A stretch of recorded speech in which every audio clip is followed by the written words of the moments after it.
Muy buenas, amables televidentes. En el conversatorio de la Fundación Institucionalidad y Justicia del día de hoy cuento con la gratísima presencia de Carlos Alberto Villanueva. Profesor, en nombre de la Fundación, le agradezco el que haya correspondido a la invitación a este conversatorio de la Fundación Institucionalidad y Justicia y sobre todo en el marco de la celebración del Foro Iberoamericano de Derecho Administrativo. Gracias por haber sacado un espacio, ¿no?, de todo lo que ha sido todo este ajetreo alrededor de este congreso, que en nombre de la Fundación Institucional de Justicia le agradecemos en honor a la verdad. Por el contrario, doctor Castaño, soy yo quien se siente agradecido. Es un privilegio poder participar en los trabajos de una institución tan relevante, tan seria y tan profesional como es Finjus. Muchísimas gracias. Tú manejas muy bien el concepto de Estado regulador. Y muchas veces eso genera algunos inconvenientes. ¿Cuál es el alcance de ese concepto en honor a la verdad? El alcance de este concepto, en mi humilde opinión y visto desde la perspectiva mexicana, que es de lo que puedo hablar con mayor conocimiento, se corresponde con una transformación completa del modelo de Estado. Como seguramente usted y el auditorio sabe, México tuvo durante muchas décadas un Estado fuerte, poderoso, claramente intervencionista en la economía, con un modelo constitucionalmente definido así a partir del diseño o la definición de lo que se denominan áreas prioritarias o estratégicas en las que el Estado reservaba monopólicamente la participación en ciertas áreas o bien sometía a intensas regulaciones la eventual participación de privados. A partir de las décadas de los años 90 del siglo pasado, por diversas razones, agotamiento fiscal, cambio ideológico, insostenibilidad financiera, el Estado se ha visto en la necesidad de retirarse paulatinamente de ciertas actividades y sin embargo se ha reconocido también que no puede tratarse de una mera privatización. No basta con el pasar de mano pública a mano privada ciertas actividades, porque en algunas de estas permanece implícito de manera muy significativa un interés general, de tal manera que el Estado no puede desentenderse de la forma en que ciertas actividades son realizadas. En este contexto, si bien el Estado se ve en la necesidad de abandonar estas actividades o ante la incapacidad de acometer nuevas actividades que van surgiendo con el desarrollo tecnológico, tiene que desarrollar capacidades para controlar la forma en que agentes económicos privados llevan a cabo las mismas para cumplir con su finalidad, que es procurar el interés general, servir con objetividad al interés general. Por ejemplo, en el área de las telecomunicaciones, digamos, que México es uno de los países, bueno, después de Estados Unidos, el más avanzado es México. Tiene satélite, tienen a Carlos Slim ahí, que ha sido un fenómeno de las comunicaciones a nivel mundial. ¿Cómo funciona ese Estado regulador? Bueno, en este caso, vale la pena mencionar, es correcto lo que usted señala, el sector telecomunicaciones está privatizado desde los años 90 del siglo pasado. Por eso hago la pregunta, ¿eh? Fue de los primeros sectores que el Estado abandonó. Y fíjense, es un sector bien interesante porque es un claro ejemplo del cambio tecnológico. Lo que en su momento vendió el Estado fue una empresa telefónica. Eso es lo que había. No había internet, no había todos estos equipos que ahora tenemos. El particular que se adjudica a la empresa es quien lleva a cabo todas las inversiones que hacen dar un salto cuantitativo al sector. Lamentablemente es un sector, que al igual que muchos otros, que por sus propias características no es proclive a la competencia.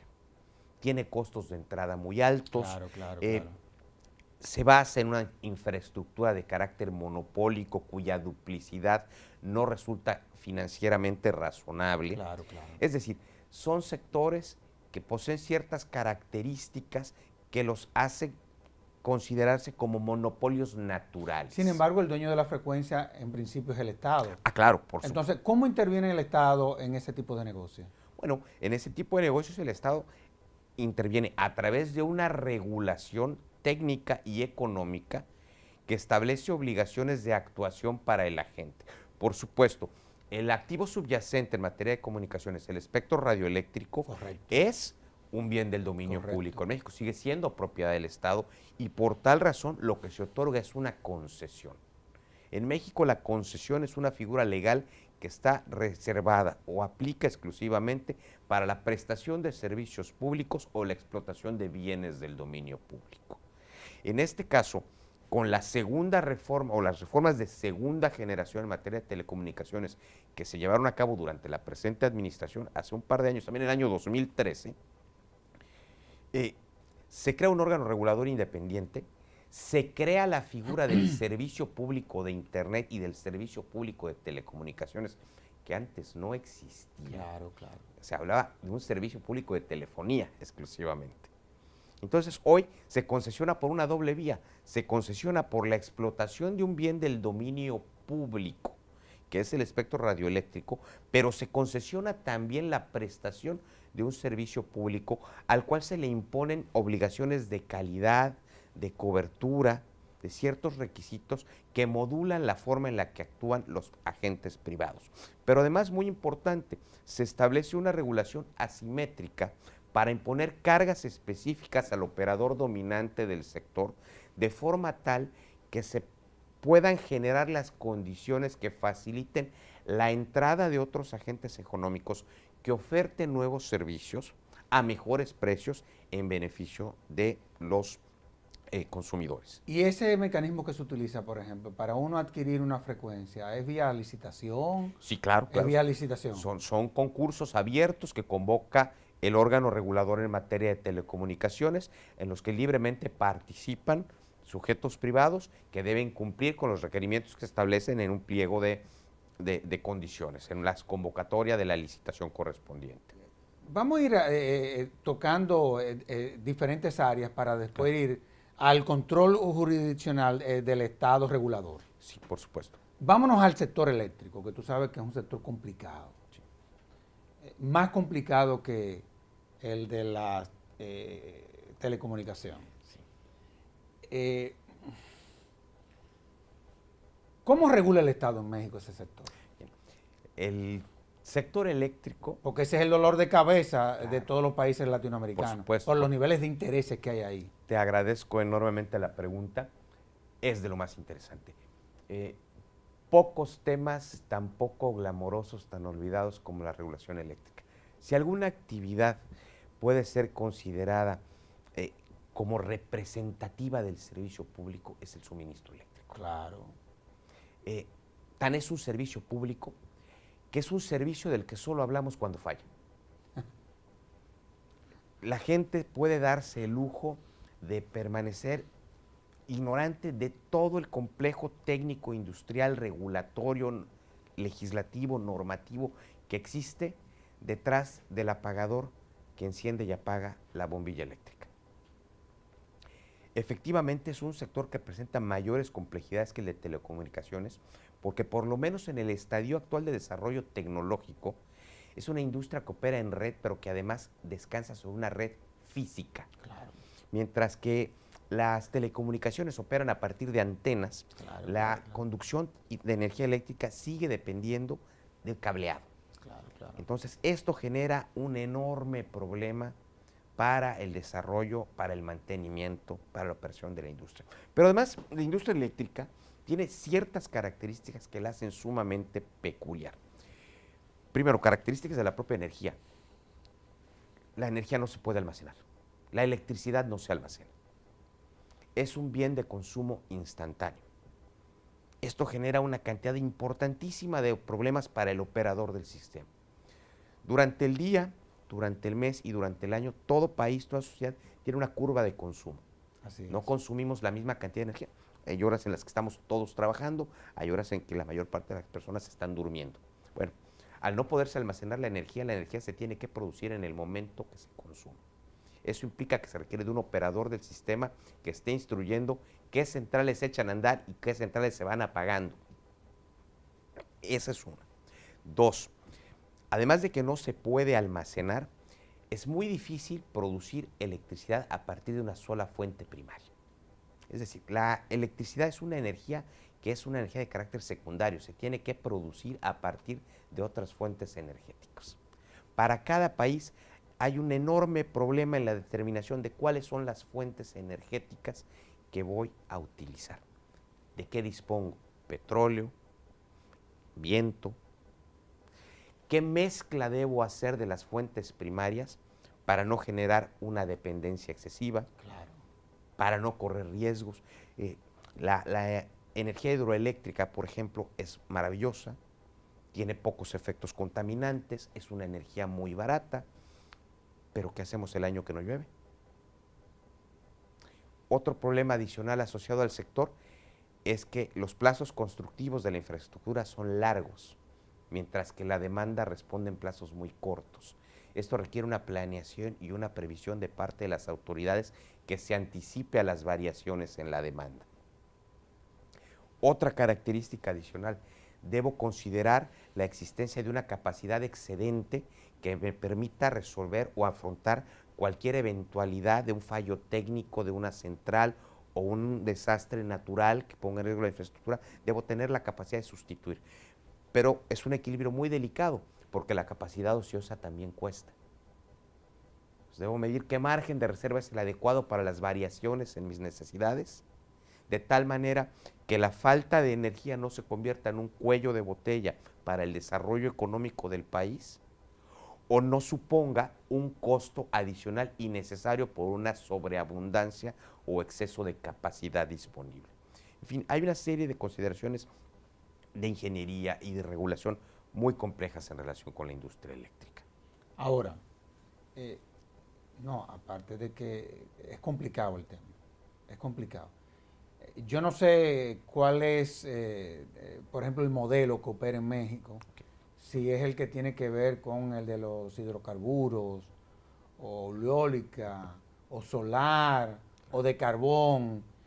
¿Cuál es el modelo que predomina en México para generar energía eléctrica? En el año 2013 se llevó a cabo una reforma constitucional que transforma el modelo industrial en México. Hasta ese año, el suministro de energía eléctrica había estado a cargo de un monopolio público estatal, vertical y horizontalmente integrado. Es decir, una sola empresa que llevaba a cabo todas las actividades de generación, transmisión, distribución y venta de la energía. Con la reforma, que además estaba reservada al Estado, solo el Estado podía prestar el servicio público de energía eléctrica que comprendía toda esta cadena de actividades. A partir del año 2013, cesa el monopolio estatal, se ordena la segmentación del monopolio y la separación por actividades independientes. Y cada una de estas actividades se le dota de un régimen particular. Por ejemplo, en el caso de la generación, se considera una actividad abierta a la libre competencia, Claro, claro. sujeta a un régimen de permisos.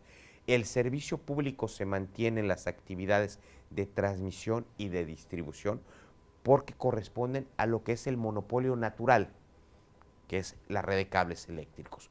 Y se le impone, queda en manos del Estado con la posibilidad de que sea un servicio prestado por terceros a través de un contrato, pero se le sujeta a obligaciones de servicio público y universal consistentes en garantizar el acceso abierto y libre a todo aquel que lo solicite.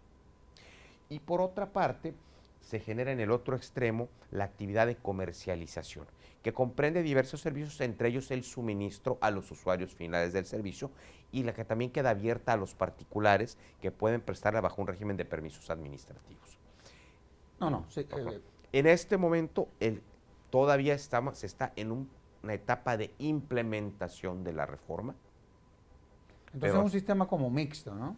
En donde Es- en una interviene el Estado, Claro. en otra interviene el sector empresarial, en fin. Sí, en este momento es un sistema mixto porque se tiene que asegurar la continuidad en la prestación del servicio. Claro, definitivamente. Entonces, Ahora, cuando tú dices que se tiene que asegurar la continuidad en la prestación del servicio, ¿a qué tú te refieres con eso?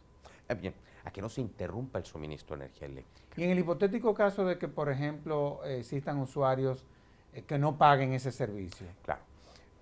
Ese es uno de los principales retos. A ver, con el abandono de la noción de servicio público y su sustitución por otro tipo de técnicas de intervención, tiene que haber un juego mediante el ejercicio de otras atribuciones que están en la caja de herramientas, si me permites. Claro que te entiendo. Hay que recurrir a las actividades de fomento. A ver, hay que recurrir a la policía administrativa a través de la regulación para controlar la actuación de los agentes privados. Pero efectivamente, al ser un servicio esencial, el Estado no puede dejar de considerar la posibilidad de otorgar subvenciones o políticas de fomento que protejan a los grupos más vulnerables. Eso iba, porque en el caso dominicano, un amplio sector de la población, digámoslo así, claro, no paga la energía eléctrica y la subsidia, digámoslo así, claro, el gobierno central. Claro. Yo creo que ese es el gran reto que presenta la industria eléctrica a nivel global. Es difícil expresar lo significativo que es para nuestra vida cotidiana.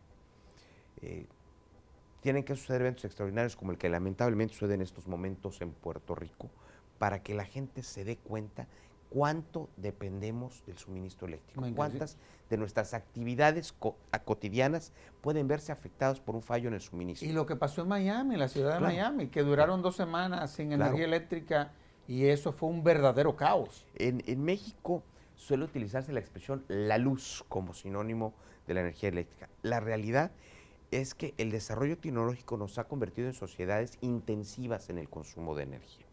La intensidad del consumo energético es una manifestación del grado de avance tecnológico. Considere usted, por favor, doctor, cuántos dispositivos utilizamos cotidianamente que requieren de energía eléctrica. Claro. ¿Qué quisiéramos darle a los estudiantes de nuestras universidades para facilitar su incorporación, su inclusión al mundo global? Computadoras, acceso a Internet, todo presupone la existencia de un abasto de energético suficiente, amplio y a un precio razonable. Ahora, Carlos, déjame hacerte una pregunta, porque aunque no es de tipo legal, sí, pero es de interés nacional, en el sentido de que uno de los grandes problemas que tenemos en el país, yo creo que es el principal problema, es el problema eléctrico, es una realidad. En el caso, por ejemplo, de las modalidades de generar energía, yo sé que México comienza ya mucho a cuidar todo lo que tiene que ver con el medio ambiente. Es correcto. Es decir, México se vio hace unas décadas en una situación en donde probablemente se había convertido en uno de los países más contaminados del mundo. Claro. Esa es la realidad. Sobre todo el DF. Sí. Y ustedes han tenido que tomar una serie de medidas para poder superar esa realidad. Y la han venido superando. Yo he visto que en el mundo se comienzan a desmontar, por ejemplo, es el caso de los chinos, es el caso de Europa, en los Estados Unidos ya se han puesto una serie de restricciones, que es el que tiene que ver con la generación del carbón. ¿Ustedes han tomado algunas medidas dirigidas a ir abandonando esa forma de generar energía? Por supuesto. Durante mucho tiempo, yo mencionaba en la primera parte de esta pregunta que la selección del combustible primario constituye un tema de seguridad nacional para los países, para cualquier país, porque de la disponibilidad de un combustible primario nacional depende su independencia energética. Claro. Cuando un país depende de un suministro exterior, digamos que su seguridad energética se torna vulnerable. Es una práctica común que los países en proceso de electrificación recurren fundamentalmente primero al combustible que tienen a la mano. China, hasta ahora muy recientemente, con el incremento de riqueza y de potencial económico, se ha lanzado una construcción masiva de reactores nucleares, pero en un principio lo que hizo fue construir centrales a partir de carbón, porque es el combustible que tiene. México, durante un largo periodo de tiempo, basó su desarrollo en sus 2 empresas energéticas, Petróleos Mexicanos y Comisión Federal de Electricidad. Bueno, pues resulta que un producto residual de los procesos de procesamiento del petróleo es el combustóleo. producto resultante que servía como combustible para la generación de energía eléctrica. Resultaba natural, era una simbiosis entre las dos empresas públicas, aprovechar un producto que era prácticamente residual en los procesos de refinación como combustible primario para generar petróleo. Ahora bien, efectivamente, como usted lo menciona, esto tenía costos ambientales muy altos y en este momento la administración tiene una clara determinación de modificar la matriz energética para privilegiar el uso de energías limpias. Hay metas muy claras establecidas. De entrada, se ha cancelado prácticamente toda la generación con base al combustóleo, se está optando por gas natural, que es mucho más amigable, y hay una política pública expresa de fomento a la generación de energías renovables. El Ministerio de Energía lleva a cabo subastas para que posibles inversionistas interesados en el desarrollo de parques eólicos o solares puedan celebrar contratos con las empresas, con la empresa del Estado dedicada al suministro básico, ofertando la energía al menor costo posible en beneficio del usuario final. Pero ese contrato constituye un apoyo financiero para el inversionista que una vez firmado el contrato y asegurada la compra o venta de energía por un periodo de largo tiempo, puede voltear a los mercados financieros para obtener el fondeo necesario para el desarrollo del proyecto. Claro, claro. Vamos entonces otra vez a lo jurídico. Por supuesto. Que es lo que nos convoca. Hay un tema que tú dominas extremadamente bien. Yo creo que ese es uno de tus issues. Y es, en concreto, lo que tiene que ver con el control jurisdiccional del Estado regulador. ¿De qué es de lo que se trata este control? Y digo, todo tiene un límite en la vida también. Claro. O sea, ¿hasta dónde? ¿Cuál es el alcance de esto? ¿De qué es de lo que se trata? Yo creo que se trata de lo que se ha tratado siempre desde que hablamos de Estado de Derecho, de prevenir los abusos de la autoridad, de preservar ese mínimo de derechos y garantías a las que tiene derecho todo ser humano, a no verse afectado por un acto arbitrario, a no verse ilegítimamente privado de algo que legítimamente le corresponde. Lo que cambia ahora es que tenemos una nueva categoría de órganos que no conocíamos anteriormente, que llevan a cabo funciones un tanto cuanto extrañas. A ver, un órgano regulador independiente, que es una condición indispensable para todos estos ámbitos en los que el Estado ha ido abandonando su participación para cederla a particulares. El particular que va a llevar a cabo una cuantiosísima inversión en el sector telecomunicaciones, en el sector eléctrico, lo que no quiere es estar expuesto a los vaivenes políticos.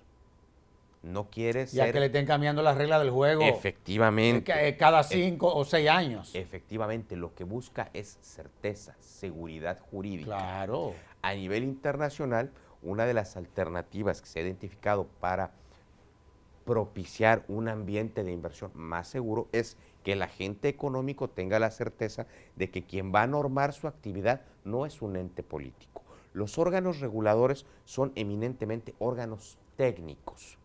Generalmente pueden operar a partir de cuerpos colegiados y sus periodos de renovación no deben coincidir con los ciclos de renovación de las autoridades políticas. Claro, para garantizar la imparcialidad y... Claro. Oye, qué bien. Ahora bien, también es importante considerar... ¿Y quién los elige a esos órganos reguladores? Normalmente en la práctica, hasta donde yo tengo conocimiento, se da una interacción entre poder ejecutivo y legislativo. Ya. Generalmente el ejecutivo es quien propone... el Poder Legislativo debe hacer la ley correspondiente y ahí se deben establecer cuáles son los requisitos técnicos para ser comisionado o funcionario de estos cuerpos colegiados. Deben ser requisitos que privilegien los méritos técnicos. Normalmente son cargos que se desempeñan, dependiendo del sector, por abogados, por ingenieros, por economistas.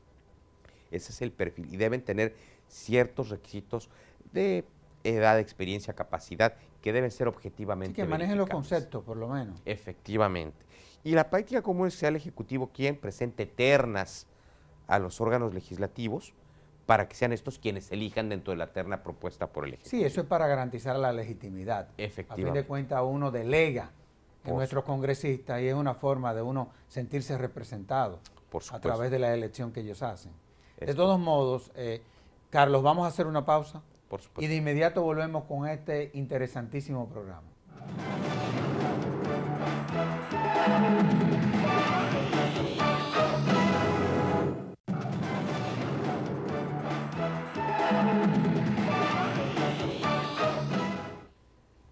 Carlos, no hay duda de que el derecho administrativo ha ido evolucionando y inclusive ha venido cambiando su enfoque en determinadas áreas. En el caso de los servicios públicos,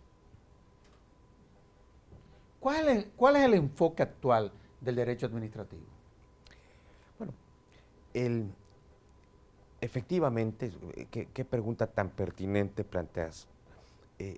El derecho administrativo, el derecho público en general, se ha visto sometido a una intensa transformación en las últimas décadas por diversas razones y una de ellas es la globalización. Claro, claro.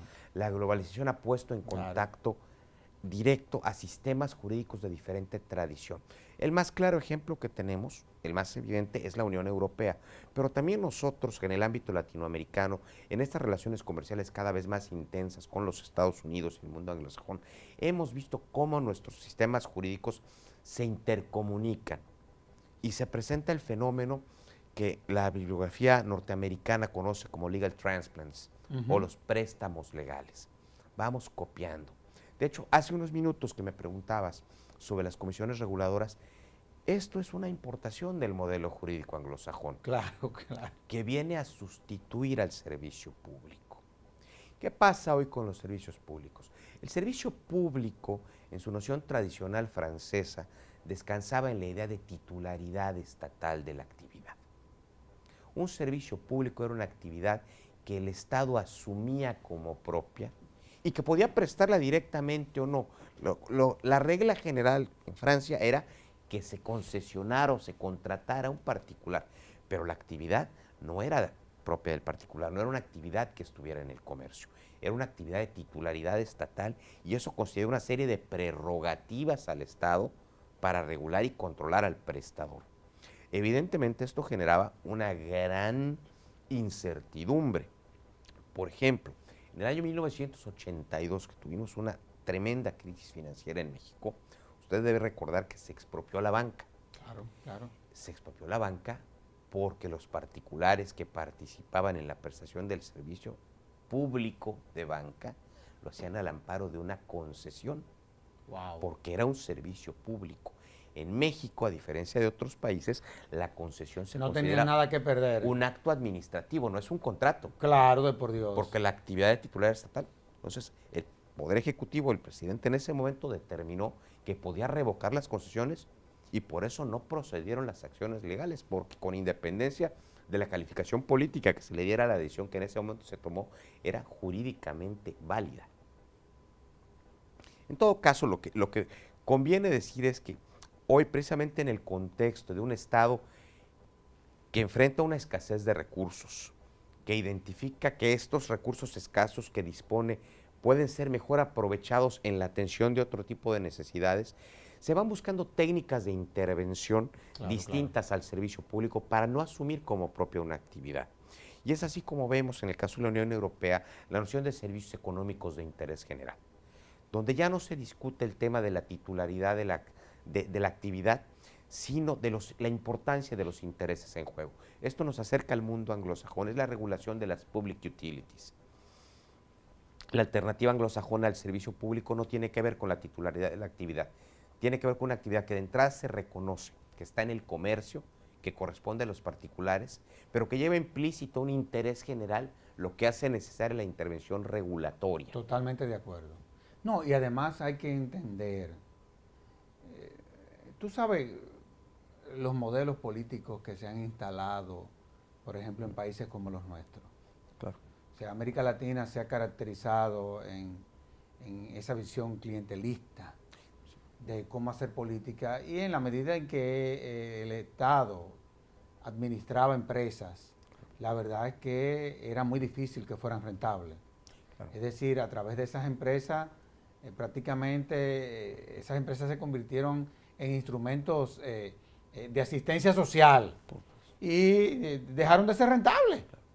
Y yo creo que de lo que se trató fue, yo creo que ese fue una de los aportes positivos de la globalización, de desvincular al Estado en todo lo que tiene que ver con administrar cosas y darle realmente la potestad que por naturaleza tiene, que es la de regular, sobre todo a particulares que están realizando actividades que generan interés general. ¿Es así? Me parece que sí, yo coincidiría con este planteamiento. A mí me parece que es necesario, mencionábamos en los trabajos en el foro en días previos, la necesidad de la profesionalización del servicio civil de carrera del funcionariado. Bueno, así como para ser un burócrata se requiere de una formación específica, para ser empresario se requiere una formación específica. Definitivamente que sí. Evidentemente el burócrata no está hecho para ser empresario. No, al Si contrario. estuviera hecho para eso, no sería burócrata, tendría una empresa. Es que no son compatibles. Claro, suponer que vamos a poner políticos al frente de una empresa pública y nos van a dar resultados de mercado. Eso es poco probable. Nos van a dar resultados políticos. Claro que sí. El político, su habilidad es esa. Y desde el punto de vista de lo que es la visión del político, no deja de ser correcta su visión. No, por supuesto. Porque esa es la visión del político. Claro, claro. Ese asistencialismo, en fin. Ahora, tú conoces muy bien a Gerardo García Álvarez. Y yo traje una definición a ver cuál es tu visión sobre la base de ese concepto. Y a juicio de él, el otorgamiento por parte de legisladores de poderes discrecionales a agencias reguladoras nacionales supone una mutación constitucional de los ordenamientos de los estados. Eso es lo que él dice. ¿Tú estás de acuerdo con esa definición? Me parece que es correcto. ¿Por qué? La Suprema Corte Mexicana, en una reciente resolución, analiza los cambios al artículo 28 constitucional para incorporar el modelo de Estado regulador y expresamente señala que la adopción de este modelo implica un nuevo parámetro de control jurisdiccional y de control de convencionalidad y constitucionalidad de los actos. ¿Por qué? Porque los órganos reguladores rompen con el principio de división de poderes. Claro. En la medida en que llevan a cabo funciones cuasi legislativas, cuasi jurisdiccionales y cuasi ejecutivas. Pero esto tiene que ver con la naturaleza de la actividad que llevan a cabo. Al regular sectores como el eléctrico o las telecomunicaciones, en ocasiones los procesos de adaptación de las normas son mucho más urgentes y perentorios que una legislación ordinaria. No pueden esperar a los tiempos políticos del Congreso. Es necesario reconocer estas delegaciones tácitas o expresas de facultades a estos reguladores, partiendo de la base de que sus decisiones son de carácter eminentemente técnico. Claro. O sea, no significa prescindir de la ley, no significa prescindir del reglamento. Simplemente se trata de reconocer que existe un ámbito propicio para las normas administrativas de carácter general que cubren los huecos que a la ley y al reglamento le es imposible prever. ¿Y qué implicaciones tiene esto para la institucionalidad democrática? Si hay un adecuado proceso de selección de los reguladores, no debería tener ninguna, porque el regulador debe emitir normas técnicas. Oye, pero tú te sabes muy bien tu tema. Pues yo estoy tratando de ver dónde se genera el conflicto. Claro, no, por supuesto. A ver, es un tema muy delicado. Que es de lo que se trata, porque muchas veces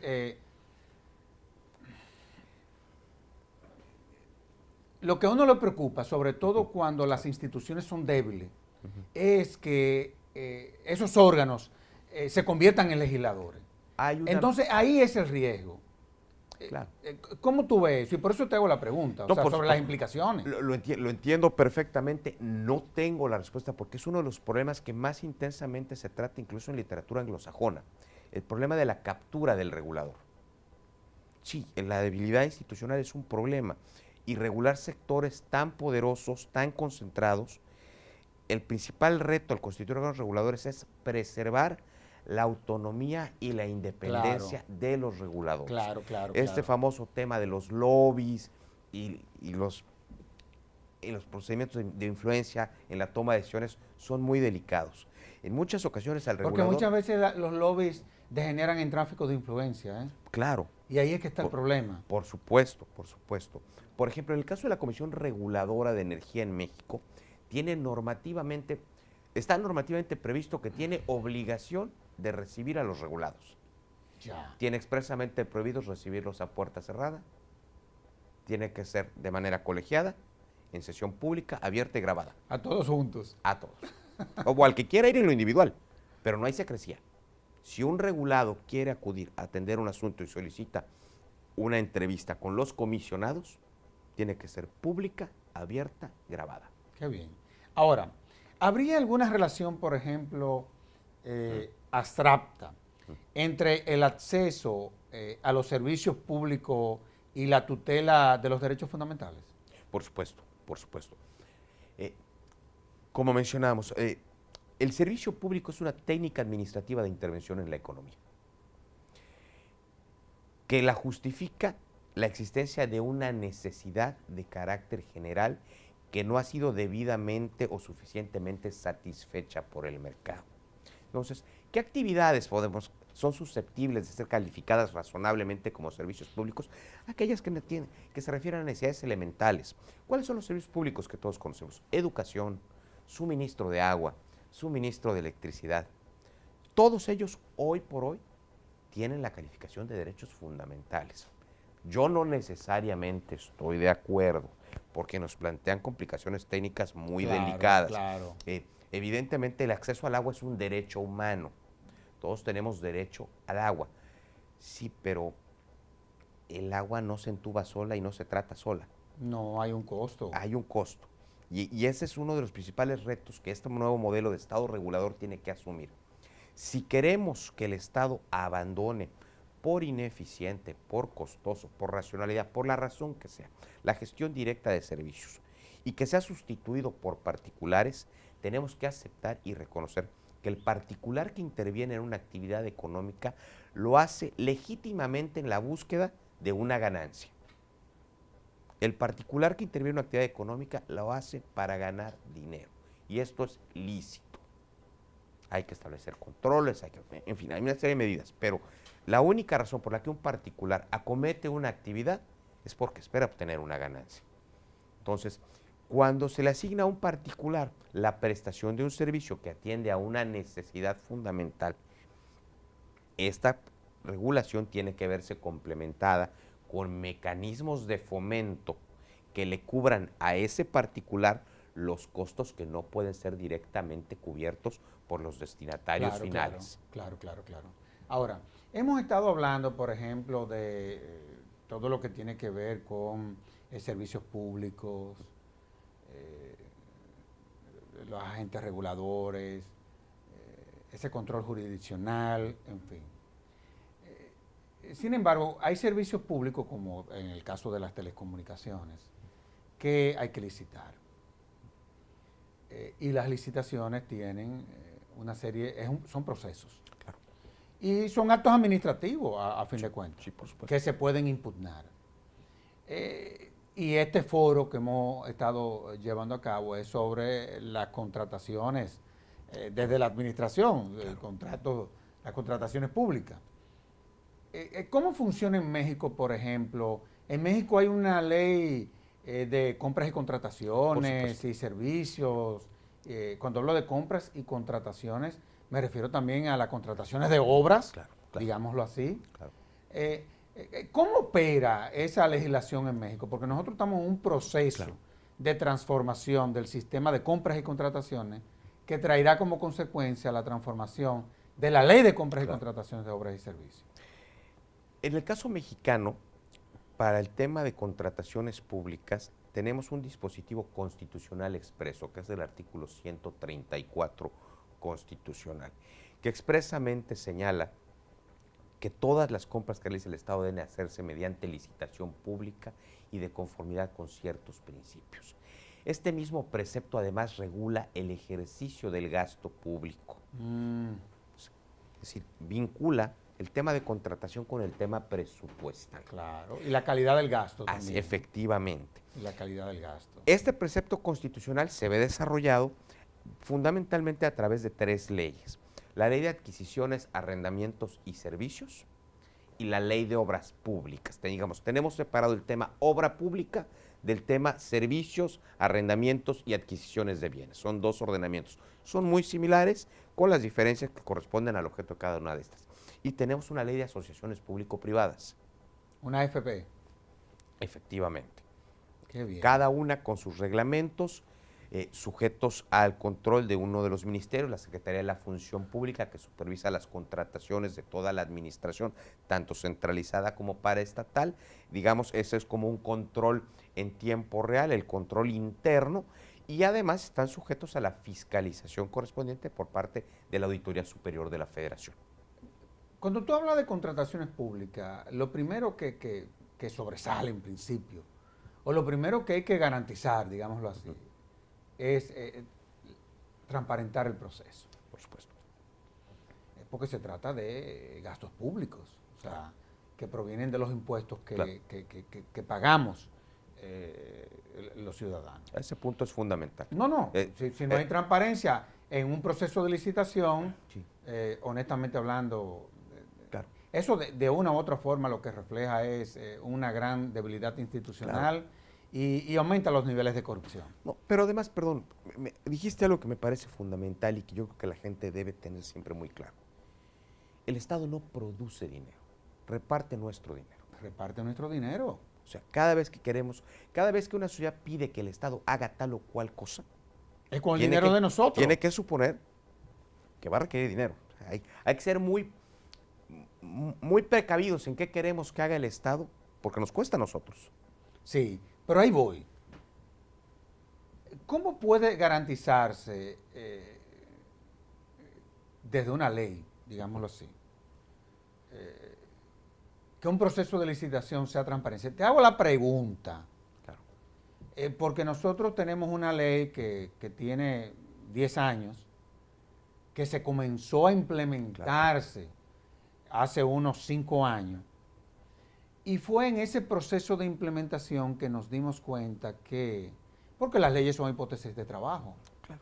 que la ley tenía una serie de lagunas que no garantizaban, no te digo que los procesos no sean correctos, pero no garantizan que sean transparentes.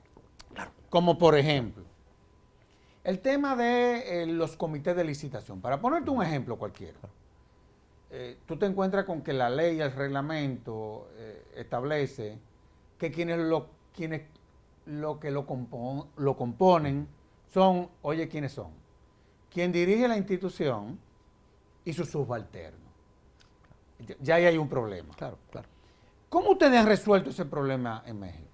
Bueno, a ver, no lo tenemos resuelto. Estos son procesos inacabados. Sí, pero ¿no? ustedes tienen una experiencia. Claro. México cada vez más transparenta su administración. Por supuesto. Eso es una realidad. A ver, el tema sería, yo lo plantearé en estos términos, si me lo permites. Claro. A ver, por un lado, la ley no puede garantizar que el servidor público no haga mal las cosas. Lo que la ley debe garantizar es que si lo hace mal va a ser sancionado. Claro. Entonces, no esperemos de la ley algo que no puede dar. Ahora, La de nosotros no lo garantiza. ¿cómo hacemos un diseño normativo que facilite ese cumplimiento? Bueno, para empezar, transparencia. El tema de compras, que es todo un tema, no está resuelto, se ha visto muy fortalecido por una regulación de transparencia prácticamente draconiana. Wow. Los supuestos en los que la administración pública puede reservarse información son sumamente restringidos. Yo diría, a manera de resumirlo, prácticamente por cuestiones de seguridad nacional. Todo lo demás se tiene que hacer abierto. Ciertos procesos delicados, importantes, relevantes de contratación, como los que lleva a cabo las empresas petroleras, las empresas eléctricas, se ven apoyados por particulares, asociaciones que participan como testigos en los procedimientos de licitación. Sería una serie de veedores. Testigos sociales, así es. Mira qué bien. Que se les abre todo el procedimiento desde las prebases de licitación, las juntas de aclaraciones, los pliegos de actos condiciones de apertura, sí. Y ellos elaboran un informe donde dan su opinión sobre el comportamiento de los funcionarios. Eso es un mecanismo que Claro. además involucre la participación de la ciudadanía Efectivamente. en procesos que son de orden público. Está abierto a organizaciones de la sociedad civil que deben registrarse ante la Secretaría de la Función Pública, Mira qué bien. que digamos es el ministerio que supervisa el adecuado comportamiento administrativo de la administración pública en su conjunto. Qué bien. Ahora, el papel, por ejemplo, que ha jugado la evolución del derecho administrativo en los casos de diferenciación de los servicios públicos, ¿cómo tú lo valoras? Bueno, en este momento pareciera que en México estamos en un proceso de huida del derecho administrativo. Esta transferencia de actividades a manos privadas ha implicado también la recurrencia a formas de solución de conflictos propias del derecho privado. Por ejemplo, el arbitraje. Recientemente hubo una reforma constitucional que privilegia los arbitrajes y Wow. obliga a la administración pública a aceptar arbitrajes. Pero hay asuntos que son de orden público. Claro. Y Claro. entonces ahí se da, ¿qué pasa cuando se da el conflicto entre el orden público y el interés privado? Cuando se da un conflicto de esta naturaleza, se recurre a tribunales nacionales y, les decía yo, pocos temas se pueden considerar de orden público reservados. Tenemos una legislación de transparencia muy fuerte. Recientemente se aprobó una legislación anticorrupción novedosa que también fortalece los mecanismos institucionales.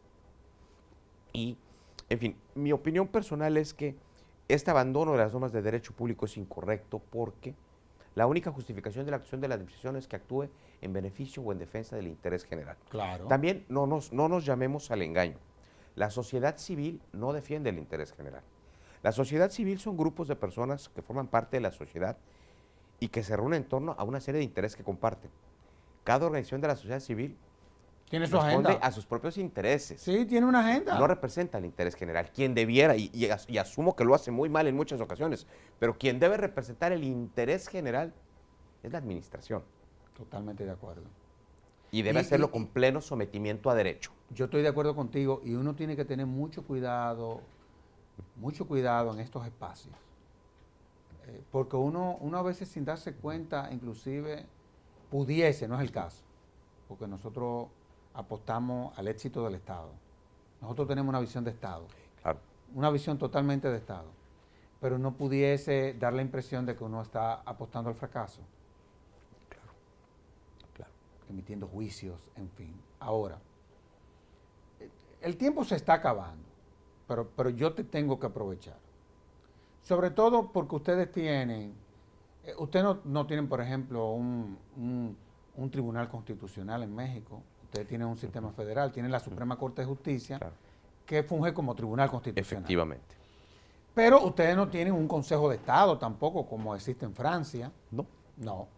Es decir, que todo lo que tiene que ver con la jurisdicción, digamos así, contencioso administrativa, está dentro del propio Poder Judicial, que es donde se concentra también el control de la constitucionalidad.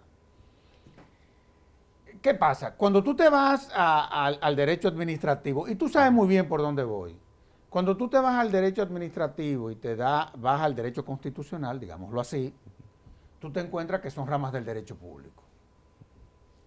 Dentro de la lógica del diseño constitucional en México, ¿dónde confluye y dónde se separa el derecho administrativo del derecho constitucional? Es muy difícil. Es difícil, Es ¿verdad? a ver, desde el punto de vista del control jurisdiccional, usted sabe que México es un país barroco. Entonces, tenemos un sistema mixto. Pero es un país grandioso. Es un país Y maravilloso. lo demostró, y me solidarizo con ma- ustedes. Lo más maravilloso es su gente. No, Que en lo estos de- lo momentos de tragedia, Esas escenas que uno vio es una cosa a imitar. la generosidad No, del no, pueblo no, eso mexicano es algo Eso es evidente. impresionante. Y los felicito por eso. Se lo agradezco. Créame que de todo corazón No, se lo no, es agradezco. que haber visto a esa madre animando a su hija y diciéndole, aquí estamos tu padre y yo, estamos bien. Esa fue una gran lección que dieron los mexicanos. Muchas gracias. ¿Ok? Le agradezco el comentario. Dicho eso, lo que quiero comentarles, a ver, en México existe un tribunal administrativo. No tenemos un modelo francés, pero sí tenemos un tribunal especializado en contencioso Sí, administrativo igual que nosotros. que no está en sede judicial. ¿En serio? Pertenece al Ejecutivo. Wow. Y además tenemos el control del Poder Judicial vía el juicio de amparo. Sí, claro. Las, claro. las resoluciones o los actos de autoridad administrativa pueden ser revisables en sede de legalidad en el Tribunal Administrativo o en sede constitucional a través del Poder Judicial. Y son revisables tanto el acto administrativo en sí mismo, cuando es directamente violatorio de derechos humanos, como la sentencia del Tribunal Administrativo. Increíble. Entonces, es un sistema complejo. Ahora, me preguntaba usted, ¿dónde está el punto de diferencia entre el derecho administrativo? Tal vez en estos dos tribunales. Porque el derecho administrativo que se revisa en sede administrativa a través del juicio de lo contencioso administrativo, cuando llega al Poder Judicial, se convierte en juicio de amparo. Claro. Y entonces ya estamos hablando de derecho procesal constitucional. Estamos totalmente de acuerdo. Profesor, lo felicito. Ha hecho un programa extraordinario. Honestamente, El mérito es del entrevistado. No, se lo tengo que decir. Para mí fue un honor haber hecho esta entrevista con usted. Se lo agradezco mucho, el honrado Y en nombre soy yo. de la Fundación le doy las gracias, sobre todo porque lo he tenido que sacar en todo lo que tiene que ver con su participación en el foro para que nos dedique o nos diera esta cátedra que sin lugar a dudas es en lo que se ha convertido este programa de televisión con usted. Así que muchísimas gracias. Se lo agradezco mucho, es un privilegio para mí. Y a ustedes, amables televidentes, les decimos hasta el próximo domingo, en donde estaremos en un nuevo conversatorio de la Fundación Institucionalidad y Justicia. Hasta entonces.